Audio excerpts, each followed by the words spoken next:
Bonjour et bienvenue sur cette vidéo de Formule Excel. Aujourd'hui, vous allez réaliser un simple gestionnaire de dépenses grâce à la fonction indirecte qui va vous servir pour créer une liste déroulante en cascade. Tout ça à partir de rien. Alors, c'est parti! Alors, première chose qu'on va faire, c'est renommer la page de cette feuille ici. Donc, on va la renommer en config car ceci sera notre page de configuration. Alors, ce qu'on va faire aussi, donc, c'est créer notre catégorie. Première chose qu'on va faire, c'est notre catégorie. Pour l'exemple dans cette vidéo, je vais prendre que 3 catégories. Donc habitation, donc on aura une catégorie habitation, nous aurons une catégorie auto et une catégorie loisirs. Voilà. Donc on va sélectionner tout ceci et on va créer donc un tableau. Voilà. Et on va sélectionner les 3 catégories dans cette liste de catégories dans ce tableau et on va la nommer catégorie. Par la suite, nous allons prendre ces catégories et on va les placer ici. Donc, on va en faire des titres en fait. Donc, on va créer ici une habitation, donc une catégorie habitation, une catégorie auto et une catégorie loisirs. Alors, je vous invite à compter le nombre de fois que j'ai dit catégorie et de les indiquer en bas dans les commentaires. Celui qui l'a trouvé aura une surprise. Donc, ici dans habitation, on aura donc des sous-catégories. Et dans cette catégorie habitation, donc, on aura plusieurs sous-catégories. Donc la première, on peut avoir des crédits hypothécaires dedans, on peut avoir des travaux. Dans notre habitation, on peut avoir des charges, donc on va dire l'eau, l'électricité, tout ce qui va avec. On va vraiment garder assez court cette liste. En passant à l'auto, donc l'auto, on aura le crédit. On aura par exemple le garage. Nous aurons aussi les taxes de roulage. Et bien sûr, l'essence. Dans les loisirs, on aura plusieurs loisirs bien sûr, mais aussi pour ce sujet de cette vidéo, on va garder pour 3 uniquement. Donc je vais prendre le cinéma, les sorties et disons les jeux vidéo. Ben oui, les jeux vidéo. Et ici aussi donc on va créer des listes, donc on va y insérer un tableau. Hop là, des listes, pardon, je veux dire des tableaux. Ici de même, je le prends et on insère un tableau. Comporte une en-tête, bien sûr, donc insertion tableau, et voilà. Et on va faire de même que pour les catégories, donc on va sélectionner les 3 ici, et on va le nommer habitation. Attention de l'écrire de la même façon que le titre au-dessus, et la même façon qu'indiqué dans la catégorie. Sinon, ça va pas marcher. Alors de même pour auto, donc on sélectionne les 4 objets qui se trouvent dans la catégorie auto, et on va les nommer auto. Entrée, loisirs de même, les 3, nommé loisirs, entrée. Et donc voilà, nous avons créé nos 3 noms, on va les vérifier. Donc on a catégorie, on a habitation, on a auto, voilà, il sélectionne bien tout, et on a loisirs, il sélectionne tout. Voilà, donc on a quasiment terminé. Donc maintenant on va créer notre gestionnaire de dépenses. Donc on va créer une nouvelle feuille. Et on va la renommer en dépenses.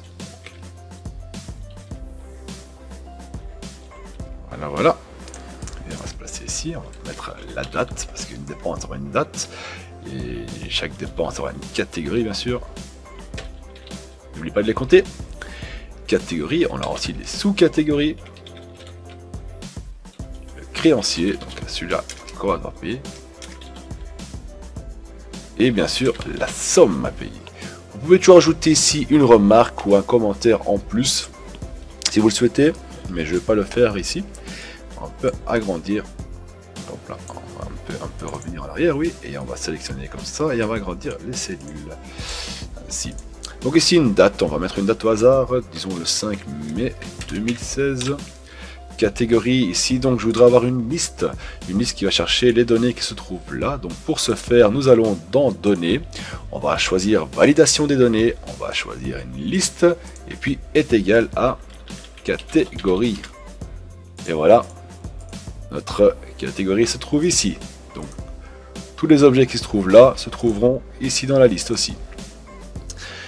Et là, et le pourquoi que nous l'avons mis dans un tableau est assez simple, on va le rendre dynamique. Ça veut dire que si j'ajoute un en plus, et bien par magie, il sera là aussi. De même, si je le supprime, donc je vais ici, hop, je fais effacer, il est où, supprimer les lignes du tableau. Ainsi, il supprime seulement celui-là et pas les autres. Donc, ne jamais faire ça. Hein, supprimer, sinon vous allez supprimer toutes les lignes de tous les tableaux. Donc, ne pas faire. Et aussi, donc, si je veux mettre quelque chose à jour, par exemple, auto, je l'ai mal écrit. Hop, je l'écris autos. Ici aussi, ça devient autos. Voilà, voilà. Et maintenant, donc, on a une catégorie. On va choisir habitation. Oui. Et maintenant, nous allons devoir créer notre sous-catégorie. Ça veut savoir que si on choisit habitation ici, on veut que la liste qu'on va créer, qui va chercher donc ici. Ce qui veut dire, si on choisit auto, on veut avoir uniquement une liste avec afficher tous les objets qui se trouvent dans auto et ainsi de suite. Pour ce faire, on va utiliser donc la fonction indirecte, mais pas dans la cellule même, mais dans la validation des données, on va faire ça. Donc on clique validation des données, on va dans liste, et dans source on marque est égal à indirect, comme ceci. On ouvre les parenthèses, et ici on va indiquer donc sur quoi il va devoir se référencier, donc on va dire cherche le nom habitation. Donc il se trouve dans la cellule C5. C5. On ferme tout ça, on appuie sur rentrer, et comme par magie, on va l'avoir crédit, travaux, charge. Si on le change en auto, on va avoir crédit, garage, taxe, essence. Oh. Et en loisir, on va avoir cinéma, normalement, sortie et jeux vidéo. Ça a fonctionné. Donc on va mettre loisir. On va dire qu'on est parti au cinéma. Et le créancier, c'est Superfilm. Voilà. Et on a payé 19 €. Hop, 19 € pour 190, c'est très cher le cinéma. Et donc on va le mettre en monétaire. On va mettre ça un peu en forme, un peu plus beau, un peu plus net. Voilà, tac tac, comme ça. On va y insérer un tableau, bien sûr. Ouais, voilà, voilà. On va prendre un autre dessin, ça fait un peu mieux. Et on va mettre ça un peu plus grand aussi, que ce soit lisible tout le temps. Hop là, on va mettre sur 18. On peut l'agrandir. Agrandissez toujours si besoin, agrandir. Par exemple ici, je mettrai plus grand. Ça va mettre un plus grand. Ça, la date, ça m'a l'air nickel.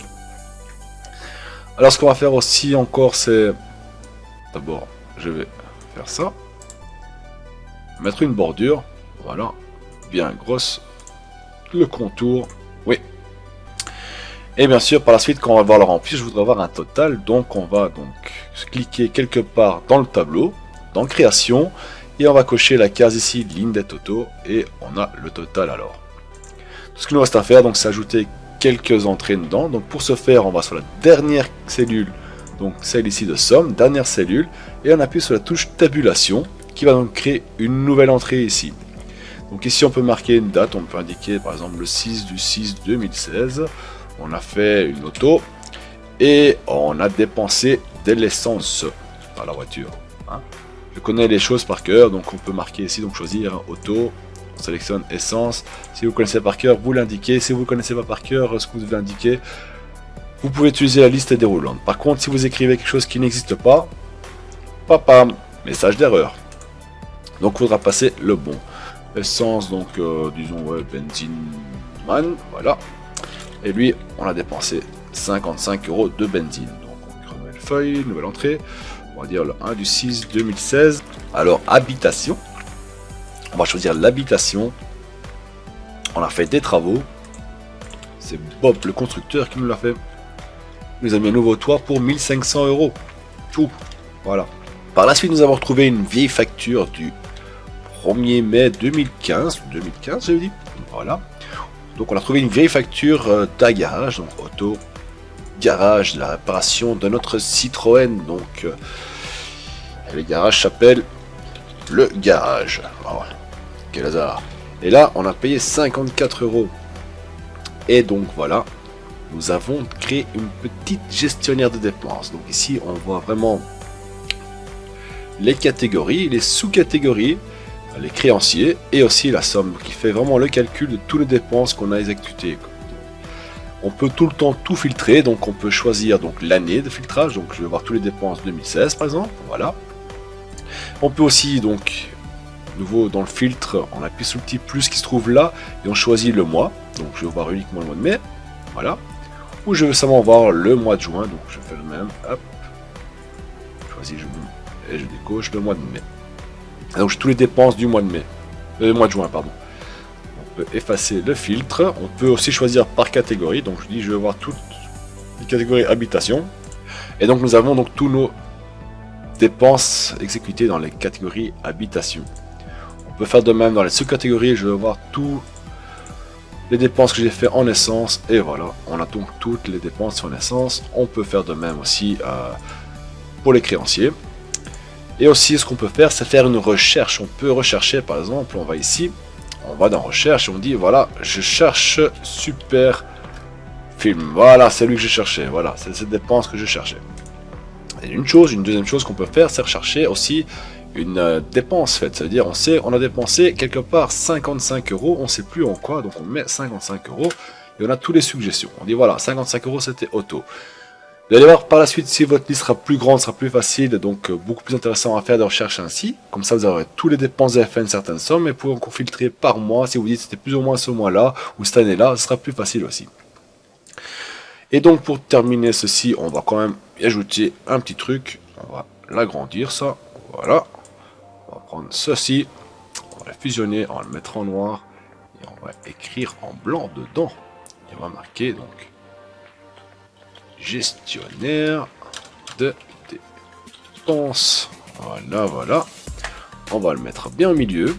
On va lui donner, voilà comme ça, et en gras. Et on va lui donner un autre fond. Et on va le mettre quel fond? Quelque chose de bien. Hop.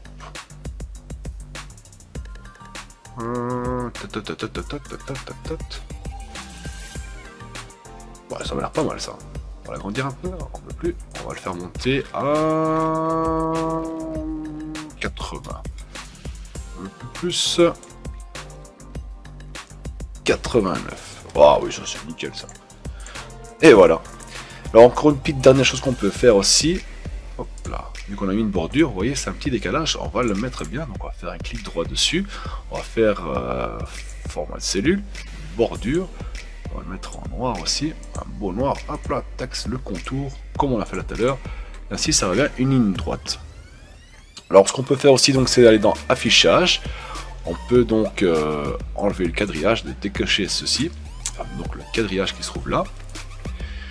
Ce qu'on peut faire aussi encore, donc, c'est appuyer sur CTRL P et voir donc l'imprimant. Donc, on peut mettre la mise en page. Donc, on va faire ajuster sur une feuille, donc on veut une feuille de large et illimité vers le bas, donc on efface ceci et paf, quand on imprime on aura un truc comme ça. Alors, pour ce faire on va un peu le réduire juste ici comme ça, voilà, on va essayer de nouveau et là il est plus ou moins au milieu, c'est parfait, c'est ce qu'on va chercher. Alors, une autre chose qu'on peut faire aussi, donc c'est placer les dépenses, donc les trier de A à Z, donc les plus vieux au dessus, les plus récents vers le bas, ou le contraire, de Z à A on fait, donc le plus récent se trouvera tout en haut et le plus vieux se trouvera tout en bas. Et une petite dernière chose qu'on peut faire aussi, donc si on choisit auto par exemple ici, hein, il se trouve au milieu, si on veut l'avoir au début, on peut le faire, donc on va dans configuration, on va ici, et on fait de A à Z, et de même pour tous les autres, ce sera plus facile à naviguer de chercher alphabétiquement, par ordre alphabétique, voilà. Donc là maintenant normalement auto se retrouve en haut et voilà. Et de même donc ici. Ben voilà, j'espère que cette vidéo vous a plu. Donc n'hésitez pas de vous abonner si ce n'est pas encore fait à la chaîne pour découvrir des futurs tutos. Parce qu'il y a des autres qui viendront, ça c'est sûr ça. Et n'oubliez pas de laisser un commentaire en bas dans la vidéo si vous avez des questions ou des remarques. Et ne pas oublier de me dire combien de fois j'ai prononcé le mot catégorie. Encore une fois je l'ai dit. Marquez-le en bas dans les commentaires. Et pour le reste, mettez-moi un gros pouce pour dire c'était génial la vidéo. Et je vous vois la prochaine fois. Allez, salut tout le monde!